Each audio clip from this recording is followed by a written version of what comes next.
This is everyday Twitter, just mass hysteria. It sounds more like everyone is just on drugs if that's what they're seeing. Hello everyone, today I'm watching Mass Hysteria Throughout History by Salmonella Academy.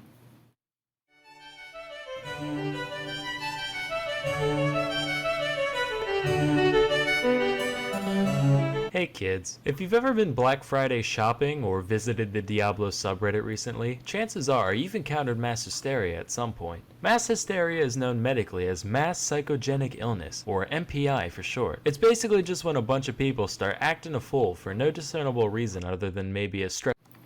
That sounds like literally just everyday life in anywhere, really.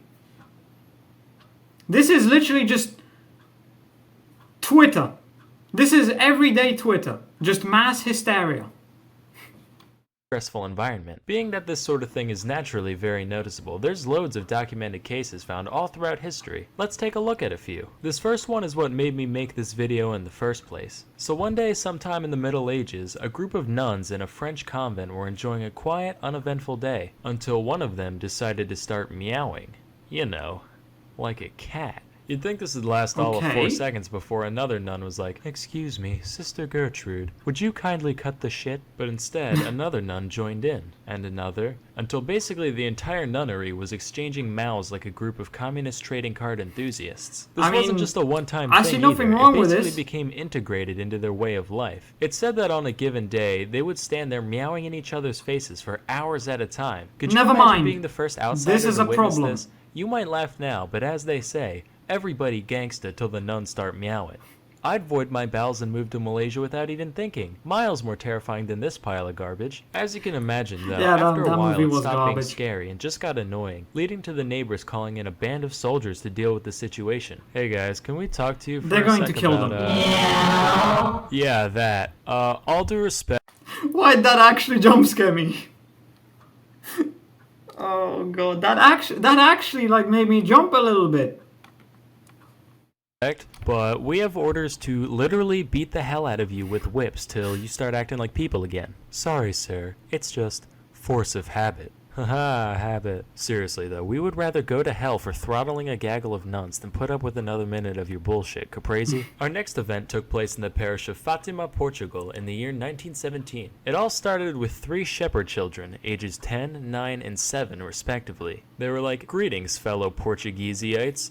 We've been seeing visions of the Virgin Mary, and she told us to tell you that some real crazy shit's gonna go down in the sky on October 13th. Now, if 3 random farm children started spouting out prophecies to the public today, you'd say, "Ha, what tomfoolery. Go play in some dirt, you dirty little dirt baby." That is what we would say. But keep in mind, the past is a different country. And Portugal's a different country. So that's like different country squared you gotta think about. Plus this was during World War I, a time where a lot of people were holding out for a miracle to begin with. So the kid's story was actually picked up and even spread by local newspapers, to the point where, when the day finally came, at least 30,000 people gathered in Fatima to witness the alleged miracle. Lo and behold, on that day, the sun began zooming around, careening towards Earth and sending rays of multicolored light cascading across the sky. It sounds more like everyone is just on drugs if that's what they're seeing. Creating a light show like nobody's ever seen. Keep in mind, this happened in the 20th century, way after the era where belief in divine jiggery and or pokery was considered mandatory. So naturally, there were plenty of skeptics and non-believers present, and even they saw it all happen.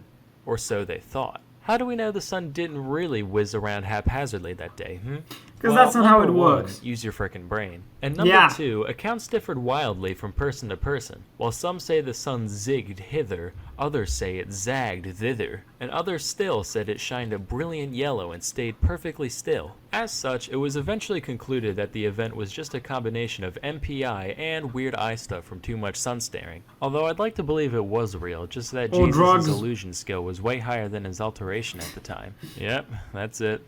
Sam's going to hell. Why, for blasphemy? Trust me, that was the least offensive part of that joke. Our next tale took place in 1962 in Tanganyika, which was basically just the beta version of Tanzania. The nation had just declared its independence from Britain the previous year, and with the future... In other words, the country is even worse off than it was under British rule at this point, since they just declared independence.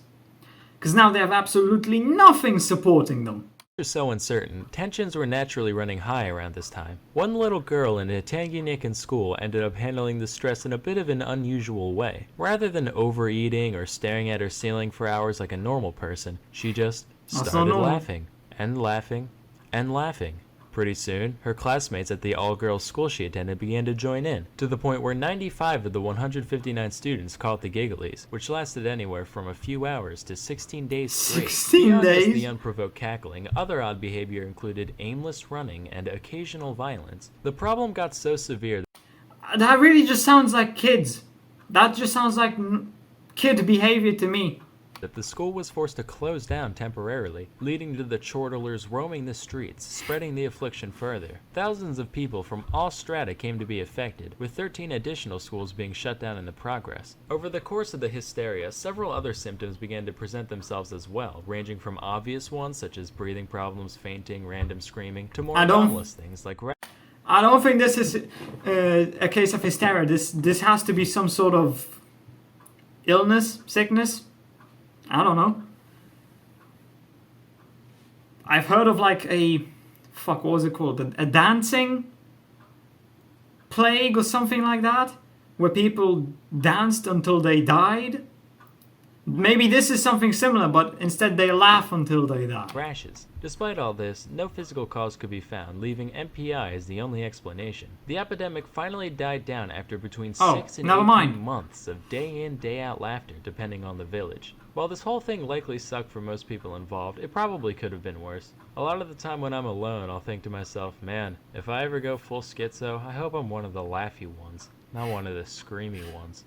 With this story in mind, just maybe, if I put my mind to it and believe hard enough, I can be both. Flashback to the year 1518 to the city of Strasbourg, at the time part of the HRE. A woman named Mrs. Trophy began fervently dancing in the streets for no discernible reason, for hours, then Is this about the all dancing without plague? music, of course. Her only breaks consisted of occasional food intake and passing out from exhaustion when night came. If you saw that today, you'd just be like, huh, drugs. But apparently people found it pretty inspiring, because within a week, 34 others had joined in, and after a month, there were around 400. This wasn't your casual bobbing up and down neither. This shit made Zumba look like Tai Chi. Here's the best modern day simulation I could find.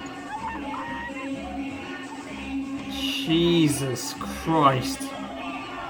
Now imagine looks more like both assault. of those people were the same person, and you got the dancing plague. This would take a toll on Dancing any health plague! if both of those people were the same person, and you got the dancing plague. This would take a toll on any healthy person, let alone a medieval city dweller. But despite bleeding feet and aching bones, they just kept going. In fact, they went so hard for so long that a good portion straight up fucking died from cardiac arrest. It got to the point where around 15 dancers were kicking the bucket every day before the city decided they had to do something about it. They managed to rule out any divine or supernatural causes, which was necessary just because, back in medieval times, it's fucking stupid. They eventually surmised that it was a natural disease caused by too much hot blood, as per that whole four humors thing that was popular at the time. As for a cure, their prescription was, get this, more dancing. I can see where they were coming from. It's pretty sound logic. If you got a song stuck in your head, you play it till you're sick of it, same kind of thing.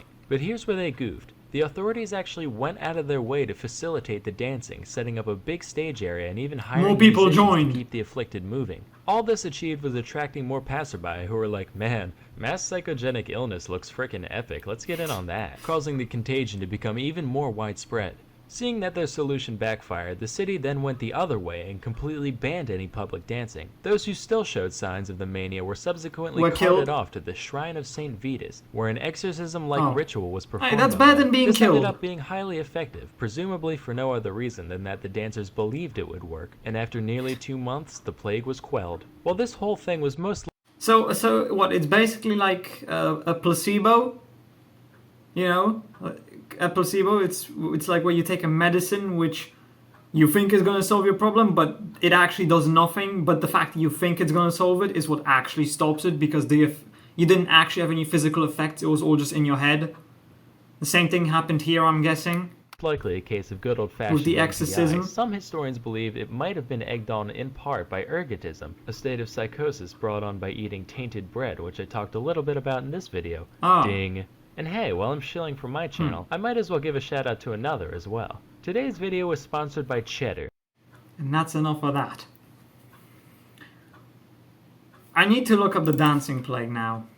Okay, so today the best explanation we have is ergot, which is a psychogenic fungus found in bread that can cause compulsive twitching movements as well as hallucinations. So that's the best answer that there is.